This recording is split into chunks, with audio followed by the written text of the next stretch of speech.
સાંભળો, કાલે બી મેં વિડીયોમાં બોલેલો કે અમારી વાત તમારા સુધી પહોંચતી કેમ નથી, બરાબર? આમાં મેઇન પોઈન્ટ છે, અહીંયાથી 1 કિલોમીટરના દૂરી પર ન્યાયાલય છે, કચેરી, court, DM office, collector office, commissioner office.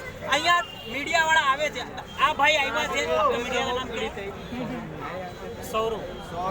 सौर्य न्यूज वाला भाई आया, सौर्य न्यूज वाले भाई जो आए हैं उन्हीं के साथ और भी मीडिया वाले भाई लोग आइए, यहाँ पे हम लोगों का सहयोग करिए. आप लोग को नहीं दिखाई दे रहा है, इतनी तादाद में पब्लिक आ रही है.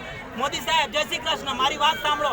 અહીંયા તમે છો યોગી સાહેબ છે, અહીંયા તમે પ્રધાનમંત્રી તરીકે હું વાત નથી કરતો, હું સાંસદ તરીકે વાત કરું છું. વારાણસીના તમે સીએમ છો, પીએમ છો, સોરી પ્રધાનમંત્રી જો વડાપ્રધાન, પણ અહીંયાના સાંસદ છો, અહીંયા સાંસદી ક્ષેત્ર છે તમારું, એના કારણે હું વાત કરી રહ્યો છું.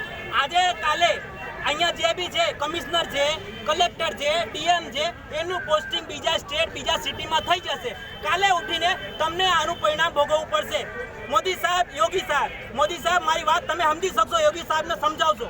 અને એનું બીજું છે, અમે કાશીવાસી એટલો પ્રિય કરી દો, હું ખુદ બીજેપીને વોટ આપું છું, બીજેપીનો કાર્યકર્તા છું. અને પ્લસ બીજી વસ્તુ એમાં એમ કહું છું કે આ તમે જો કરી રહ્યા છે કાશીવાસી, એટલે તમને પ્રિય યોગી સાહેબ, મોદી સાહેબને એટલું પ્રિય કહે છે એ કાશીવાસી કા એકદમ પ્રિય નેતા યોગી साहब. અમે લોકો ઈ રિક્ષા ચાલક, ટુરિસ્ટ લોકો આવે ને ફરાવાનું કામ કરીએ. ટુરિસ્ટ લોકો કહે છે आपका सिटी कैसा चल रहा है, हमें कहिए हमारे सिटी में बाबा जी है, ऊपर उनके मोदी जी है, बहुत बढ़िया चल रहा है. अरे કાશીવાસીના તમે દિલમાં છો, દિમાગમાં આવી જશો તો પછી તમારી ચૂંટણી થશે ત્યારે તમને ખબર પડશે. દિલમાં છો તો દિલમાં રહો, દિમાગમાં નહીં આવો, દિમાગમાં નહીં આવો.